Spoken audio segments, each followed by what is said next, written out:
오늘 말씀은 행복 찾기라는 주제를 통해서 나는 그동안 행복하게 살아왔나? 지금은 행복한가? 앞으로 어떻게 행복하게 살 것인가? 라는 것을 한번 생각해 볼 수 있는 시간이었으면 좋겠습니다. 저는 어렸을 때 두 가지 꿈이 있었습니다. 하나의 꿈은 저는 원친회원입니다. 원친회원이라 하면 아버님을 전무친으로 둔 사람을 이야기를 하죠. 아버님이 전무 출신이었기 때문에, 그리고 옛날에 전무 출신들은 정말 가사불구하고 사셨죠. 그래서 집에서는 1년에 한두 번 아버님의 얼굴을 뵐 수 있었고, 모든 경제나 저희 오남매의 교육을 어머님이 도맡아서 하셔야 했습니다. 아버님이 훌륭하신 분이라는 것은 그때는 전혀 몰랐었어요. 나중에 커서 이제 알았죠.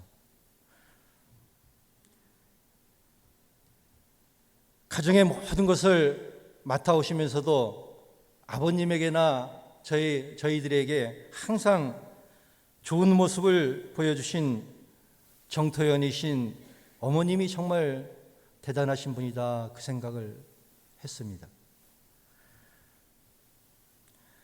원친회원들은 우리 예비교육자들 중에도 원친회원이 많이 있는 걸로 알고 있습니다만은, 저희 원친회원들은 어머니에 대한 연민이 있습니다.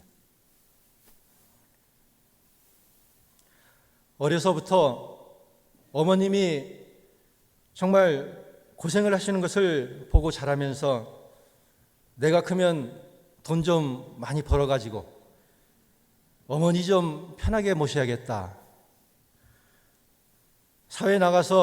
나중에 커서 사회에 나가서 돈을 많이 벌어가지고 어머님도 좀 편하게 모시고, 나는 이런 가정이라 어차피 교단에 돈으로 좀 보훈을 해야겠다. 그런 꿈이 하나 있었어요. 또 하나의 꿈은 이런 가정에 태어나서 중고등학교 때 종로교당을 열심히 다니면서 자연스럽게 출가의 꿈을 키웠었습니다. 출가의 꿈을 항상 마음속에 가지고 살았었죠. 그러다 대학 들어갈 때는 마음이 돈 쪽으로 기울어서 일반 대학을 가게 되었고, 교당 청년회를 열심히 다니고, 그때 서울교구에 꿈밭이라는 어린이 지도자 모임이 있었는데 그 활동을 정말 열정을 다해서 했었습니다. 그러다가 군대를 가기 전에 다시 한번 인생에 대해서 고민하게 되었고, 그래, 인생은 돈이 다가 아니다. 보람있게 한번 살아보자. 그렇게 해서 방향을 돌려서 이제 출가의 꿈을 이루게 되었습니다. 근데 돌아서 생각해 보니까 내가 사회에서 돈을 벌어서 살겠다는 꿈이나 출가를 해야 되겠다는 것도 결국에는 나의 행복을 위해서 내가 선택한 길이고,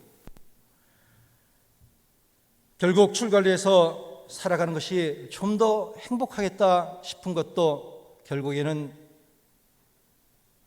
나의 행복을 위해서 제가 선택한 길이었습니다.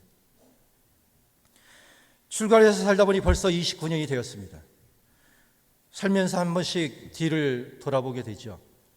내가 잘 살고 있는지, 내가 행복하게 살고 있는지. 그런데 지난 삶에 대해서, 내가 못 가본 길에 대해서 미련이나 아쉬움이 어찌 없겠습니까마는, 아직은 내 삶에 대해서 크게 후회는 없는 것 같습니다. 세상의 모든 사람들은 어른이건 아이건 잘났건 못났건 간에 누구나 행복하고 싶어 합니다. 여기 계신 선지님들, 선후배 동지님들, 우리 예비 교무님들, 그리고 교도님들 모두 다 그 마음은 똑같으시라고 생각을 합니다. 퀴즈 하나 내겠습니다. 지금 사람들은 그런 격한 표현을 잘 하지 않지만 옛날 분들은 그런 말을 하면서 살으셨던 것 같아요. 아휴, 내가 이 왼수 때문에 못 살아. 저놈의 왼수만 없으면, 그런 말씀 들어보신 적 있나요? 여기서 말하는 제일 왼수라고 생각되는 사람이 누구였을까요? 네? 어떻게 예비교육자들이 대답을 하네요. 여기서 보통 이런 말들은 옛날에 어머니들이 많이 하셨던 것 같아요. 어머니들이. 아마도 옛날에 남자들이 여자를 많이 힘들게 했던 모양이죠. 그래서 어머니들이 그런 말을 많이 하시면서 살았어요. 아휴, 저놈의 왼수만 없었으면은. 남편이며 남편. 남편이 왼수였었어요. 그러면은 저놈의 왼수, 저놈의 왼수 할 때 두 번째 왼수는 누굴까요? 여기가 또 마치네요. 자식 보고 그랬어요. 자식 보고.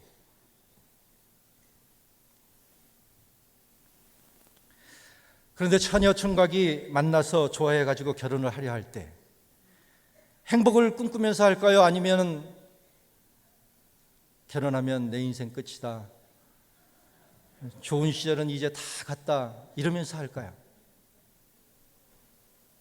아마도 결혼을 하면서 불행할 것을 미리 생각하고 결혼한 사람은 아무도 없을 겁니다. 그런데 생각과는 달리 결혼하고 나면, 아니 요새는 결혼하기 전에 결혼 준비하면서도 많이 그렇게 싸우기도 하고, 결혼해서 신혼여행 가서 싸우기도 하고, 신혼여행 갔다 와서 싸우다가 심해지면 이혼하기도 하고, 우리 주변에서 그런 모습을 참 많이 볼 수 있습니다. 결혼을 해서 자식을 가지려 할 때 행복을 기대하며 자식을 가질까요? 아니면 저 자식이 장차 왼수 덩어리가 될 것을 알면서 자식을 가질까요? 가정의 행복을 꿈꾸며 자식을 갖게 되는데 이 자식을 키우다 보면 또 마음같이 안 되지니 아마도 왼수라는 이야기가 나오는 모양입니다. 참으로 아이러니한 일이죠. 그런데 대부분의 사람들은 또 이렇게 찌그럭찌그럭 하면서도 또 무슨 일이 있었냐는 듯이 살아갑니다. 그렇게 부부간에, 부모 자식 간에 이왼수 저왼수 하면서도 또 살아가죠. 이건 또 왜 그럴까요? 그것은 살면서 안 좋은 일도, 나를 힘들게 하고 미운 마음, 원망하는 마음도 나게 하지만 그 반대로 저 왼수 같은 저 남편이나 저 왼수 같은 저 자식이 없으면 정말 못 살 것 같은 그렇게 좋을 때도 있으니까 아마 그렇게 살아갈 수 있는 것 같습니다. 그래서 옛말에 인생은 고라기 상반이다라는 말이 있죠. 우리들의 삶에는 즐거움과 괴로움이 항상 함께합니다. 아무리 불행하다고 생각하는 사람도 찾아보면 행복의 요소를 가지고 있고, 아무리 남보기에 다 가진 것 같아 보여도 그 사람에게는 그 사람만의 괴로움, 불행이 모두 다가 있습니다. 어리석은 사람은 괴로운 일만 찾아다니니 항상 불행한 것 같고, 지혜로운 사람은 즐거운 일만 찾으니 행복한 것입니다. 세상을 앞서가는 많은 선지자들이 이야기합니다. 행복은 돈이나 권력이나 명예에 있는 것이 아니라고. 행복은 물질이나 환경이나 여건에 있는 것이 아니라고. 이 자리에 계신 분들은 행복하신가요? 혹시 만약 불행하다고 생각하신다면 무엇이 나를 불행하게 만든다고 생각하십니까?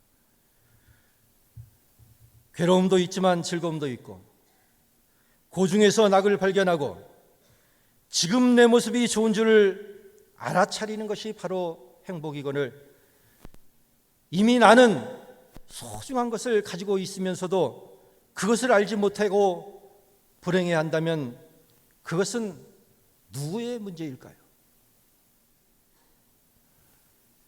내가 불행한 것은 누구의 책임입니까? 내 안에서 행복을 찾고 행복하게 살아간다면 그 사람이 행복한 사람이죠. 교화라는 것도 그렇습니다. 우리 교단이 교화가 안 된다고 합니다.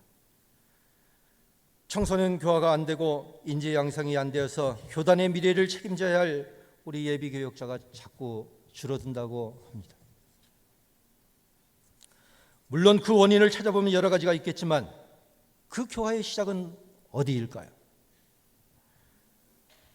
익산에 출제가 원친 회원들 모임이 있습니다. 2달에 한 번씩 모여서 법회도 보고 친목도 다지고 그렇게 하는데 2주 전인가 모여서 법회를 보게 되었어요. 그때 옛날 원친의 담당 교무님이셨던 분이 오셔서 설교를 해주신데 그때 해주셨던 말씀이 기억에 남습니다. 당신이 정토회관에 부임을 하고 원친 회원들을 담당하게 되었는데 그런 고민이 되었대요. 과연 내가 어떻게 살아야 할지, 정토회관에 가서 원친 회원들을 담당하면서 어떻게 살아야 할지 그런 고민이 되었대요. 그래서 고민하다가 결론을 내리기를, 그래, 내가 정말 재밌고 즐겁고 멋지고 행복하게 사는 것이 교화다라고 이렇게 생각을 하고 그냥 그렇게 교당에서 본인이 재밌고 정말 즐겁고 행복하게 살았답니다. 그렇게 살았더니 나중에 자기가 근무하는 동안 25명의 출가자가 나오게 되었대요. 저는 이 교무님의 말씀에 너무 공감이 갔습니다.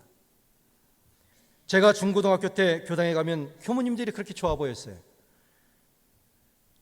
교무님들을 보면 못하시는 것도 없고 항상 즐거우시고 행복해 하시고,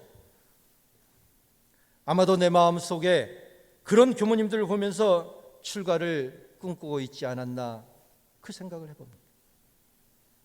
그때의 교무님들이 바로 여기 계신 우리 선지님들이에요.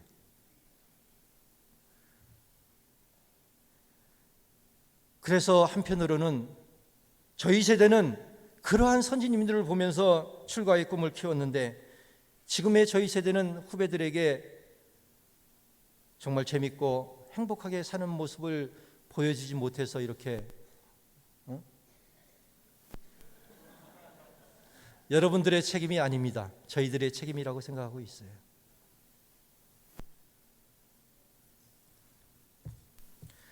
저는 출가건 재가건 원불교 교도라면 정말 행복하기 위해 노력하고 행복해져야 할 사명이 있다고 생각합니다. 그래야 파란고의 일체생명을 광대무량한 낙원세계로 인도하라 하신 대종사님의 말씀을 참으로 실천하는 대종사님의 참제자이기 때문이죠. 우리의 삶에는 고안하기 항상 함께 하는데 괴로움만 찾아서 불행하기보다는 즐거움을 찾아서 행복하게 살기 위해서 한 생각 바꾸는 것, 그것이 바로 우리의 신앙이고 우리의 수행이라고 생각을 합니다. 내가 즐겁고 행복하게 살아가는 것이 바로 교화의 시작이죠. 행복을 찾아서 행복하게 살아가려고 노력하는 교무가 있습니다. 육군사관학교는 대한민국의 정예장교를 양성하는 곳이기에 군종교화에 있어서 많이 정성을 들이는 곳이죠. 그곳에 올해 최성남 교무가 새로 발령이 났습니다. 그런데 부임하자마자 얼마 안 돼서 육군사관학교 신입생도들 대상으로 기초 군사훈련을 하게 되었어요. 약 340명 가량의 이제 예비생도들이 우리로 말하자면 5주 동안 신입생 훈련을 하는 것입니다.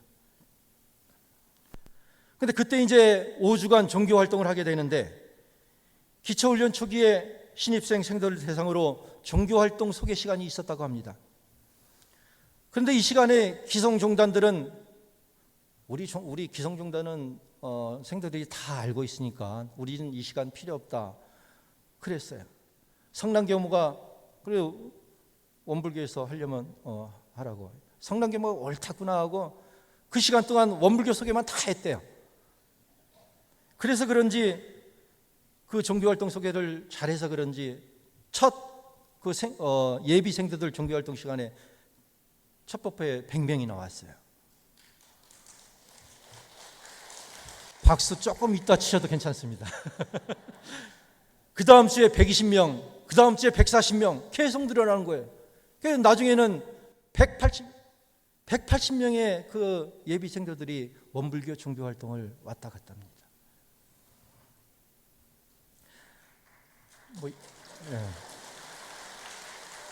맞습니다. 이 시점이 박수칠 시점입니다. 그런데 나중에 얘기를 들어보니까요, 그럴만하겠다 싶은 그런 얘기가 있었어요. 훈련 중에 연초가 훈련이라 연초에 훈련 중에 구정 연휴가 끼어 있었습니다. 그런데 성남교무가 이제 이 생도들에게 뭐라도 맛있는 것을 좀 먹이고 싶은데, 우리는 뭐 기성종단들처럼 운영비가 많아서 비싼 것 사서 먹일 수도 없고, 그래서 고민하여 생각한 것이 구정 연휴에 성남교무 정토를 부르고 성남교무 장모님을 부르고 성남교무 동생 댁을 부르고 성남교무 가족들 다 불렀어요. 전날 연휴 때. 그래서 김치전을 몽땅 했대요. 그래서 다음날 병사들, 그 종교활동 오는 병사들이 김치전을 다 공양하고, 또 연휴에 근무 쓰는 병사들 찾아다니면서 그 김치전 공양을 다 했답니다. 그러한 정성스러운 열정이 성남교무의 가슴에 있었으니까 그렇게 원불교 종교활동에 생도들이 모이게 된 것이지요. 구정 연휴에 가족들까지 다 불러서 교화를 위해 헌신하는 것을 누구에게 강요할 수 있는 일인가요? 본인이 하고 싶었기에, 남들 다 쉬는 연휴에 가족까지 불러 모아서 병사들을 위해 불공하고 정성을 다할 수 있는 그러한 열정이 있었기에 그 마음이 병사들에게 전달된 거 아닌가 생각합니다. 경북 영천에 삼사관학교라고 있습니다. 삼사관학교는 대학교를 다니다가 3학년으로 편입해서 2년 동안 장교 양성 교육을 받은 뒤 소위 인간을 하게 되는 장교 양성학교입니다. 그곳에는 원불교에 3명 있는 군중장교 중 1명인 정효천 교무가 근무하고 있습니다. 삼사관학교는 2개 학년이기 때문에 총 900명 정도의 생도들이 있는데, 효천 교무가 어찌나 교화를 잘하든지 900명 중에 매주 종교활동에 280명의 생도들이 참석을 합니다. 그런데 이것도 원불교 4개 종단 중에 우리가 제일 막내고 말석이잖아요. 그러니까 너무 튀면 안 되니까 이제 효천교무는 조절하면서 적당히, 그래도 그 정도 인원이 종교활동이 나옵니다. 그런데 또 효천교무 이야기를 들어보니까 잘 하는 이유가 있어요. 매년 3학년들은 이제 특수전 교육이라고 해서 경기도 이천에 있는 특수전 학교에서 3주간의 교육을 받습니다. 근데 그때 3주 중에 2주 동안은 이제 종교 활동 시간이 있어요. 그런데 고민이 생기더랍니다. 삼사관학교를 떠나서 다른 교육부대로 갔기 때문에 그때 2번의 종교 활동을 하는데, 다른 기성종단은 그곳에 다 종교시설이 있고 담당자도 있어서 거기서 종교활동을 이어서 할 수가 있는데 원불교는 없어요. 그러니까 두 번의 공백이 생기니까 안 되겠다라는 거예요. 그래서 방법을 찾아보니 원래는 일요일이 종교활동 시간인데 일요일은 또 영천교당에서 법회를 보고 해야 되니까 토요일 저녁이라도 원불교 종교활동을 해야겠다 생각을 해서 토요일에 영천에서 이천까지 가서 180명 정도의 생도들과 함께 법회를 보고 상담하고 토요일 밤에 다시 영천으로 들어오니까 새벽 2시랍니다. 경북 영천에서 경기도 이천까지 거리가 짧은 거리가 아니에요. 제가 찾아보니까 250km가, 편도 250km가 넘습니다. 안 쉬고 가도 3시간이 넘어요. 그렇게 새벽에 도착해서 조금 쉬었다가 일요일 아침 법회를 병사들과 또 종교활동하고 오후에는 또 4학년들이 유격훈련 들어가 있으니까 그 유격지를 또 찾아가서 위문도 하고 법회도 보고 오니까 몸은 천근만근 파김치가 되었지만 마음은 뿌듯하고 보람이 있었다고 합니다. 그 다음 주 토요일 또다시 이천까지 가서 생도들과 법회를 보러 갔는데 효청 교무의 정성이 전해졌는지 생도들이 다른 종교 가진 생도들까지 300명이 넘게 법회에 참석을 했어요.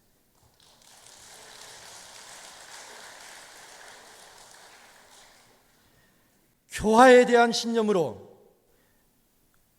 일요 법회를 앞두고 500km가 넘는 거리를 다녀오는 효청 교무가 정말 몸은 힘들었겠지만 자신의 그런 모습, 타종인들까지 구름처럼 모여든 모습을 보면서 행복한 마음이 있을까요? 아니면 그냥 지쳐 힘든 모습이었을까요? 저는 군종교구에서 행복하게 살고 있습니다. 모르겠습니다.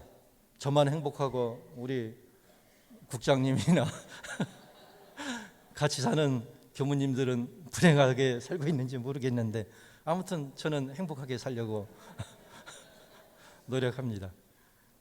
아시다시피 군종은 경제적인 부분에 항상 부족하니까 교무님들이 저만 보면은 어려운 살림 꾸려가느라 애쓴다고 하십니다.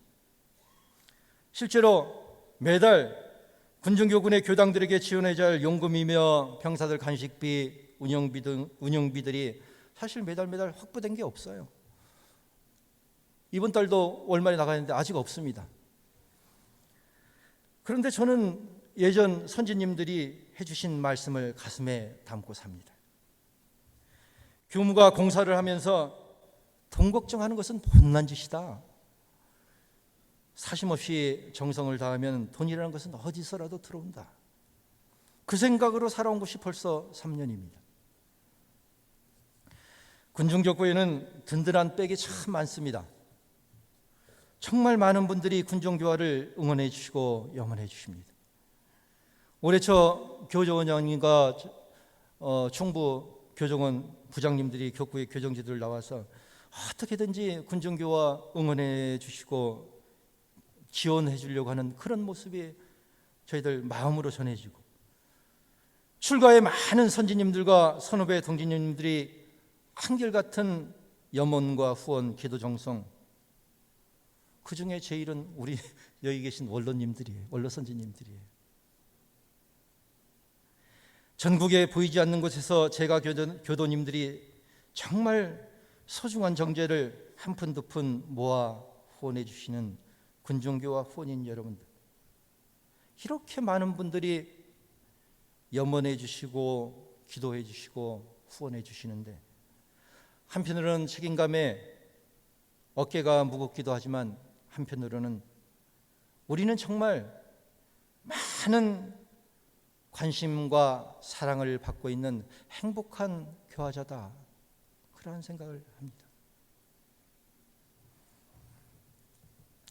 행복은 내 안에 있습니다. 그렇다고 가만히 있으면 행복해지는 것이 아니죠. 내 안에 행복이 있다는 것을 믿고 내 안에 있는 행복을 찾으려고 노력을 할 때 우리는 비로소 행복할 수 있고 행복한 나, 우리 행복한 교당, 행복한 세상이 될 수 있다고 믿습니다. 여기 계신 모든 분들 행복하시기를 두 손 모으겠습니다. 감사합니다.